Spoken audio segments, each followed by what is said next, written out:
train! We're accelerating! Pull the brake! Are you trying to kill us all?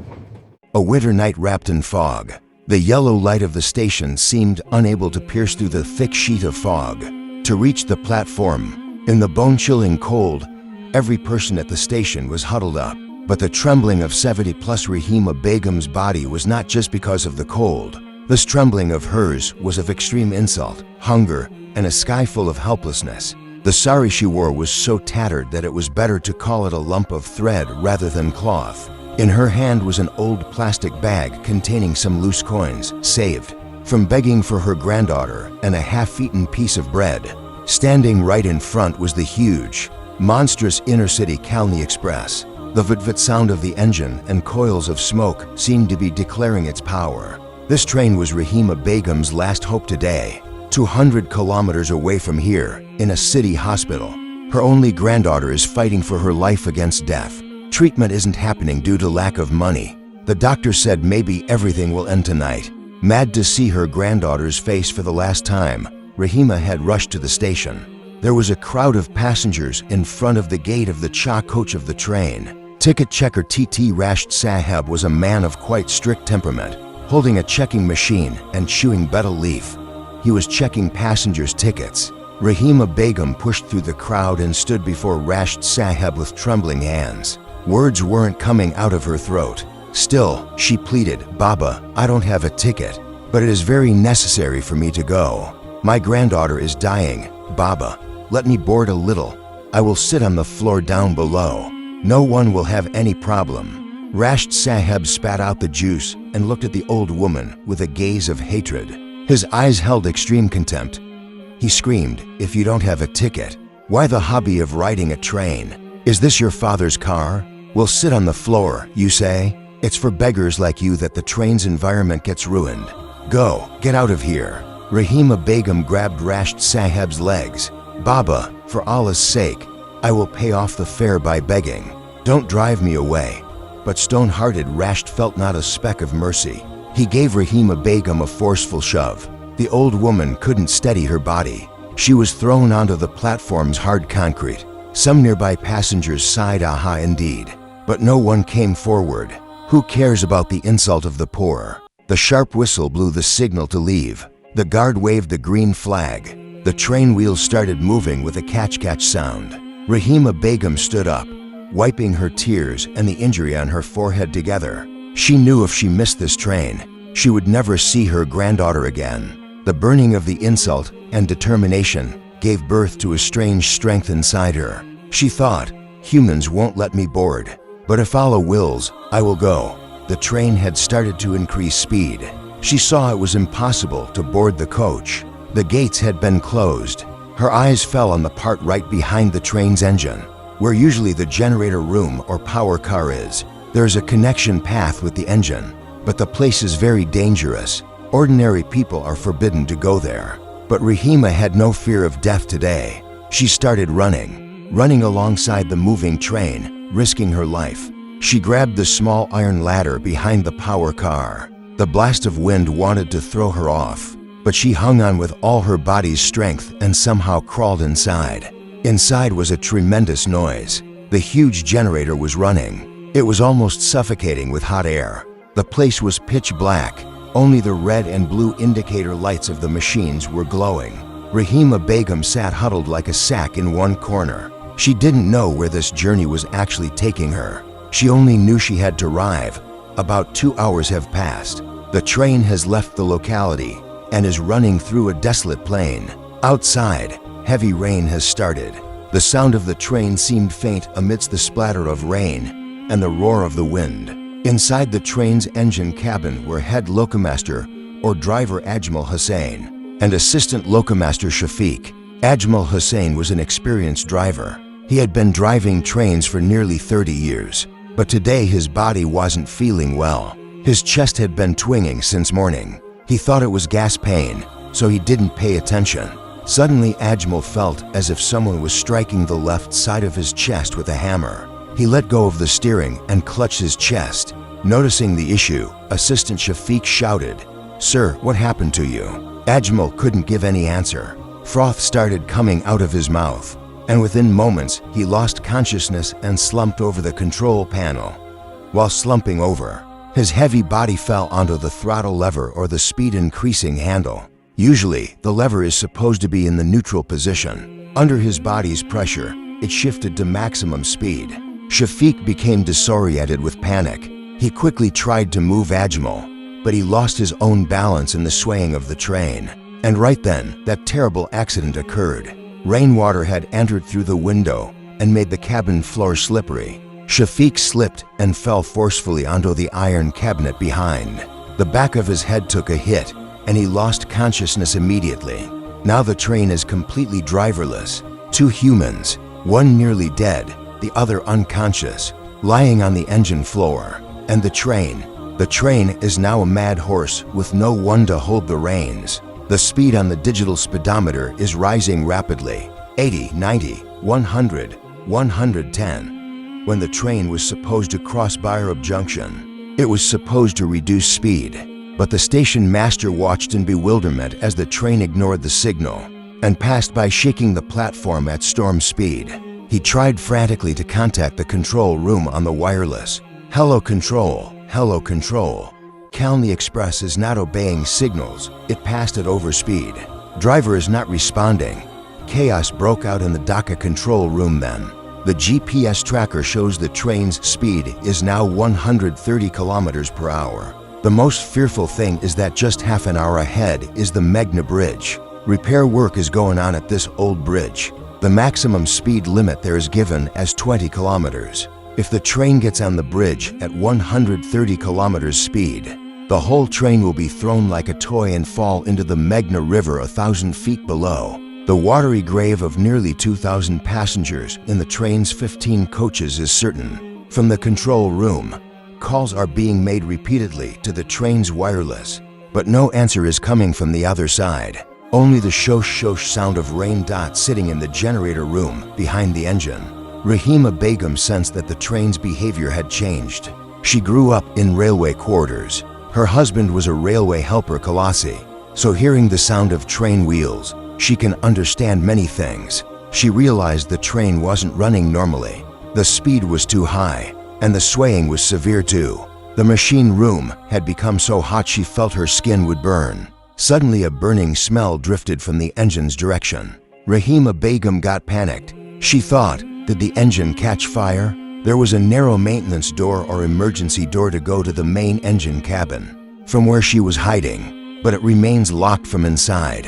Rahima went to the door and saw that due to the violent shaking, the door's latch had become somewhat loose. She gathered courage, thought, I will die anyway, but need to see what's happening. She started pushing the door with her weak body, matching the rhythm of the train swaying. She pushed again and again. Finally, the rusted latch broke, and the door opened. A gust of wind and rainwater hit her face. She crawled into the engine corridor. She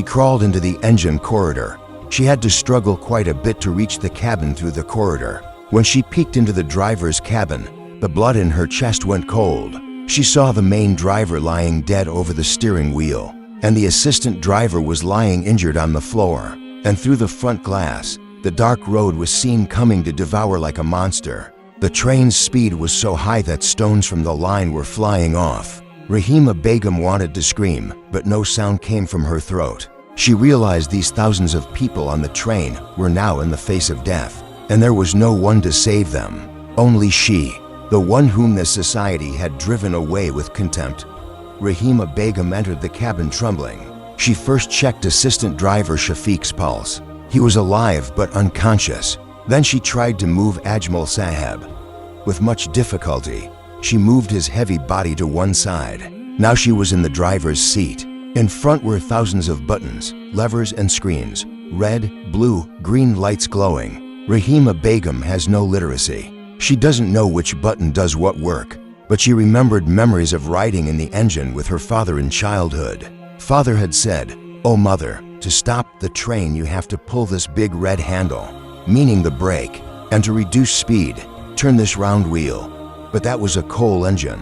What will she do in this modern digital engine? She saw a wireless set making a catch-catch sound. Someone was shouting, Kalni Express, can you hear? Apply brakes immediately. Bridge ahead. Hello, hello. Rahima fearfully took the wireless or walkie-talkie in hand. Bringing it to her mouth, she said in a broken voice, "Hello, Baba, is anyone there?" The officers sitting in the control room were startled. An elderly woman's voice. Controller Jibin Chowdhury shouted, "Who are you? Where is the driver? Where is Islam Bai?" Rahima said crying, "Baba, I am Rahima. I am not the driver. The driver Saheb is lying dead, and another one is unconscious. The train doesn't stop, Baba. The train is flying. What shall I do?" Pin drop silence in the control room.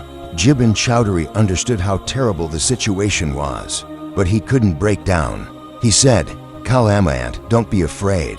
Listen to me. Can you see a big red handle in front?" "Yes, Baba, there is a red rod. Hold that and pull with all your body's strength. That is the emergency brake." Rahima Begum held the lever with her two hands, but it seemed frozen like stone. She pulled, but it didn't move. She tried again, this time leaning her foot against the engine panel, throwing her entire body weight back. She pulled. Suddenly there was a loud noise from the cabin, but the speed didn't decrease. Instead, a new danger appeared. Due to overspeed, fire had caught beneath the engine wheels from friction. Smoke coiling up from below started entering the cabin. Controller Jibin Chowdhury realized only the emergency brake wouldn't work. He said, "Kalama, listen, the brake isn't working.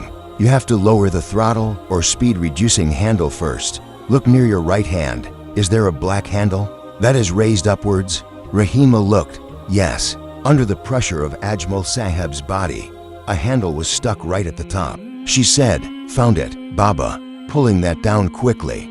Rahima tried to pull the handle down, but that too was jammed.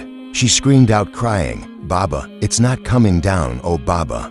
I don't have that strength in my body, oh Baba." Meanwhile, the train passed Bairab and came near Ashiganj station.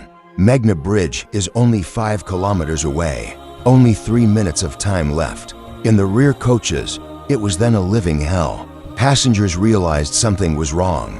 Passengers were being thrown about by the train swaying, luggage falling on passengers. Panic more in AC coaches as windows won't open. People praying, some taking out mobiles to say last words to loved ones. That TT Rashed Saheb who had pushed Rahima was now sitting pale with fear in his seat, trembling.